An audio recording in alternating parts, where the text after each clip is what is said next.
Day 8 of earning 1 lakh in 1 month challenge. నమస్తే చిచ్చాస్. మనం last గా చేసిన రివ్యూ వీడియో అయితే పర్ఫెక్ట్ గా వచ్చింది. ఎందుకంటే నెక్స్ట్ వచ్చే కస్టమర్స్ కి మంచిగా అర్థమయ్యేటట్టు సెట్ అయింది. ఇంకా స్ప్రింగ్ రోల్ స్టాల్ విషయానికి వస్తే ఈ రోజు గట్టిగా కురిసిన వర్షం వల్ల స్టాల్ ని పెట్టలేకపోయాం. ఈ రెండు ఇట్లా ఉంటే మనకు సడన్ గా ఒక తెలిసిన అన్న నుంచి వీడియో వచ్చింది. గురించి ఆయన చూస్తే మన నిజామాబాద్ పిల్లాడు మోర్తార్ లో ఉన్న గురుకుల పాఠశాలలో చదువుతూ తానే సొంతగా అమ్మ పైన రాసిన పాటని గురుకులలో ఉన్న మ్యూజిక్ టీచర్ చూసి ఇలాంటి టాలెంట్ ని ఎంకరేజ్ చేయాలని ఆ పాటని కంప్లీట్ గా కంపోజ్ చేసి ఫైనల్ గా రిలీజ్ చేశారు. ఇక మనం కూడా మన నిజామాబాద్ మోర్తాడు గురుకుల పిల్ల టాలెంట్ ని ఎంకరేజ్ చేయడానికి ఒక క్లిక్ అయితే సరిపోతుంది. నా బయోలో అమ్మ సాంగ్ అని మెన్షన్ చేస్తా, వెళ్ళి తప్పకుండా చూడండి. మనం కూడా మన వంతు యంగ్ టాలెంట్ ని ఎంకరేజ్ చేద్దాం. లాస్ట్ గా మన కార్బన్ క్లీనింగ్ చేసుకోవాలి అనుకున్న వాళ్ళు తప్పకుండా మన మహాలక్ష్మి ఆటో సర్వీసెస్ కి రండి. ఇది ఎక్కడ అంటే Vinayak Nagar FCI colony green bucket biryani పక్కనే ఉంటా చిచ్చా. ఇక మళ్ళీ వచ్చే డే 9 వీడియోతో మళ్ళీ కలుస్తా. ఇక ఉంటా మరి.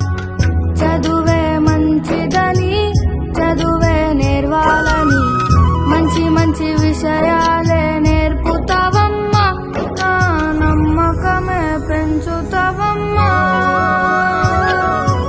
ఓ అమ్మా అమ్మా అమ్మా అమ్మా, ఓ అమ్మా అమ్మా అమ్మా, ఓ అమ్మా అమ్మా అమ్మా.